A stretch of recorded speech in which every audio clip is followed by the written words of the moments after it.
Good morning, everyone. My name's Eric. Welcome back to our homestead. As you can see, we got a lot of projects going on. You can see that unfinished greenhouse in the background. But we promised on a previous video that we would show you how to make a chicken tractor out of one of these portable metal chicken coops. And that's exactly what we're gonna do today.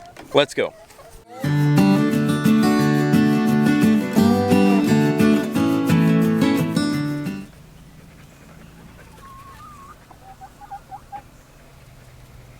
Now these metal coops are super easy to put together, and we did one in a previous video. If you want to see that, go check out at the top of the screen.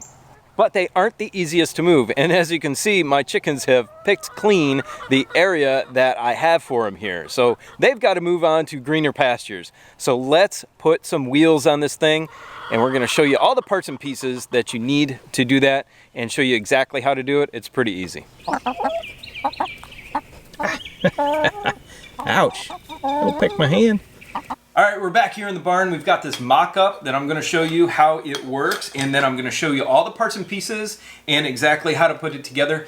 Then we're gonna go out to the coop itself, do the work, and I'll show you how that is done. So here's the mock-up. This is exactly what it's gonna look like, except this piece is just a representation of the bottom rail on the chicken coop itself. What we've got is a couple of bolts. We're gonna need 3 in total. I'll show you where the third one goes in a second. A couple of bolts, some inserts for the inside of this this hub right here, and this nice tire. So what it's going to do is use simple physics and a lever and just pull up like that. So when you push down on this bar on this side, the whole coop end is going to raise, and then right here on this side, you can see the whole thing is perforated. When it comes down flush and the coop is in the air, we're gonna have this other bolt through the bottom of the bottom rail, and it's just gonna hook on here, kind of like that. And then it's gonna stop it from falling down. So it's pretty simple mechanism.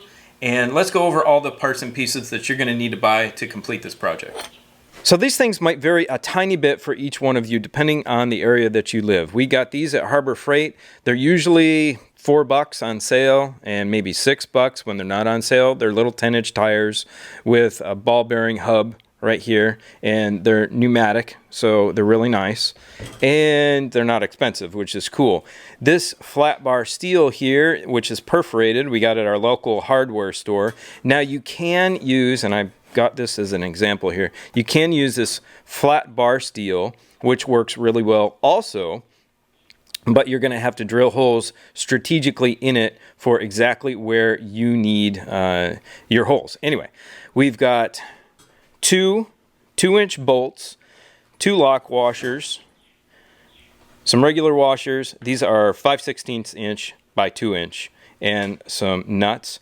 These are 3-inch bolts.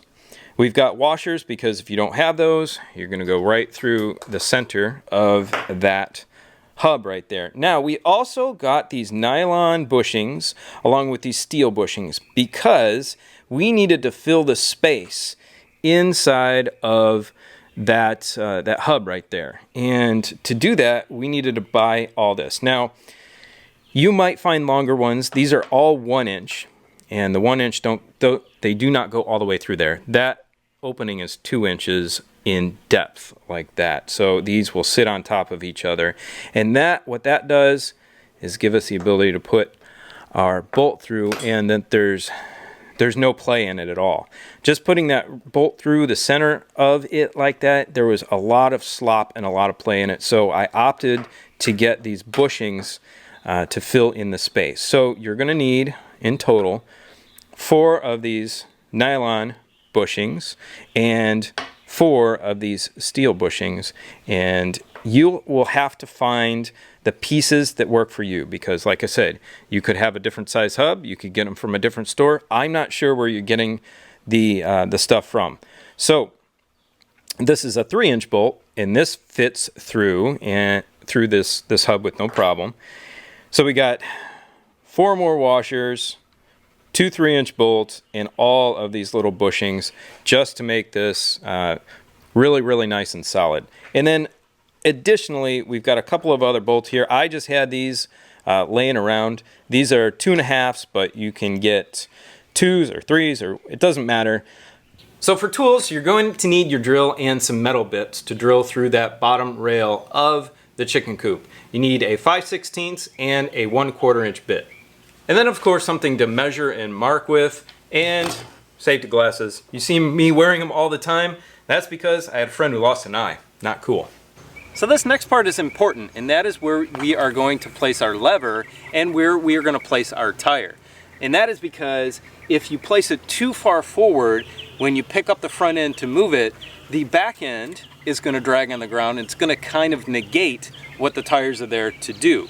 Now, you could have a taller tire, you could have a smaller tire, you could have a longer pivot point, you could have a shorter or longer coop. You're going to have to determine where that tire works the best. And for us, the end of our lever is going to go almost to the end of our coop. And that is probably about 4 inches off the end of the coop, and that's kind of past where the coupling is. So right there is where we're going to start. And then the nice thing about this perforated metal is that we can adjust where that tire is and change our point at where it rides. So that is really cool. All right, so first things first, we're going to start drilling. Now, if you actively have chickens in your coop like I do, you do not want metal shavings all over the place. They'll ingest those and not have a good day. So we put a piece of cardboard underneath, and we're going to catch all the metal shavings on there, so no injuries to the chickens. Now we're going to come in about 5 inches from the end, and that's going to give us a spot that's right past this coupling. This is the perfect spot to start for us. So you might want to clean up the inside metal right there, just so the chickens don't get at it. It's going to be behind the washer, but just to make it a nice clean project, we're going to take a bastard file and file that smooth. Then of course, we're going to attach everything. You're going to need a socket and a wrench. Now we're going to bolt on our bar on the outside, and I'm going to use the lock washer. On this one, you can use lock washers on all of them if you like, but I'm just going to use a lock washer on this one on the end right here. These are 1/2 inch, by the way, just if you needed to know the size of the wrench and the socket. Now it's time to drill our second hole, and that second hole is going to be for the catch bolt. Now this is going to depend on the length of your lever. I like to have it maybe 7 inches, 6, 7, 8 inches away from the end, so I can grab the lever and then pull down on it and hook it in with my hand still on the lever, obviously. So measure it out, and it's going to be right about in this spot. It's going to vary for everybody, of course. Make sure wherever you place your catch bolt, you hit one of the holes on your bar, and that so that it lines up perfectly. Now, if you have a flat piece of steel and you're drilling your own holes, obviously measure everything out perfect and you'll be good to go.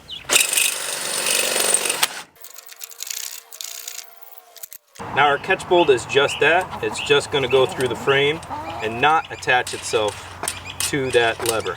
Now it's time to put the wheel on the lever, on your perforated flat bar steel here.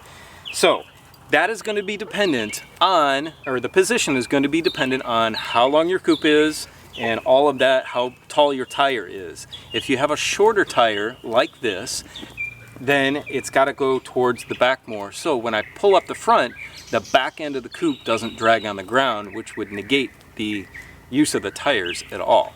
If you have a tall bicycle tire, you can put it further forward on the lever, and the back end won't drag when you lift up the front. So we're going to put the head toward the bar steel itself. We're going to go at about 10 inches from the end. We're going to put that through there. We're going to put our bushings on first, all of those, the nylon and the steel bushings, and then we are going to put our wheel on, like so. And then of course our other washer, and we're going to bolt it on. Just tighten that bolt on there so the wheel is secure, and then go take care of the other side. Now we are only putting 2 on this coop, and the reason is when you pick up the front end of the coop, you can steer it where you want it. If you have 4 wheels on it, yes, you can push it forward and backward really easily. However, it's much more difficult to steer. So we're going to stick with 2 on our chicken tractors. Okay, here we go. We just completed the other side. We have the back pivot point about 5 inches away from the end of the coop. We've got our tire at about, give or take, 12, 13, 14 inches away from the back of the coop. It's going to vary, like I said, for everybody. And then we've got our lever. What we're going to do, boom, look at that. Just raises it up, and we're going to stick it through the hole on our catch bolt right there. So I mentioned earlier that you can use a flat bar steel as your lever also and just drill holes in it. But you can also use a piece of wood. Any wood is going to work for you. This is a piece of 1x2. So something that's going to affect which lever to use is going to be the weight of your coop. Because if it's too heavy, then there's a possibility that something like this perforated bar steel, which is a little thinner actually than this one, could start to twist and your wheels could camber out and potentially not hold up the entire thing. So if that happens, if you find your coop is too heavy, use a piece of wood. You may want to start with that if you're not sure how heavy your coop is, or you might want to start with the bar steel. It doesn't really matter. You're going to have to make those determinations and those modifications yourself depending on your coop. So whatever lever you decide to put on there or you need for your weight of coop, then obviously drill the holes accordingly to how we showed you earlier. Get those back tires locked into those catch bolts and then pick up the front of your coop and move it wherever you need it.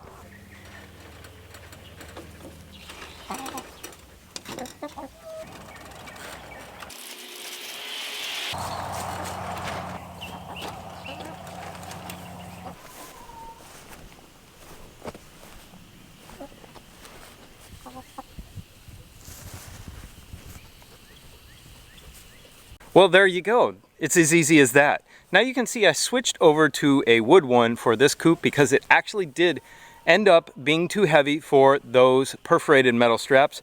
But again, like I said, it's going to depend on your coop for what you use for the lever. And now the girls have nice fresh grass to eat, and I'm sure they're going to be a lot more happy. Although they did like to take dirt baths when they cleaned everything off the ground, but they'll have this picked clean in just a few days. And of course, if you have any questions, leave them for us in the comment section below. Now go check out this video playlist right here, which has every single video we've made regarding how to take care of chickens. Have a great day. We'll see you on the next video.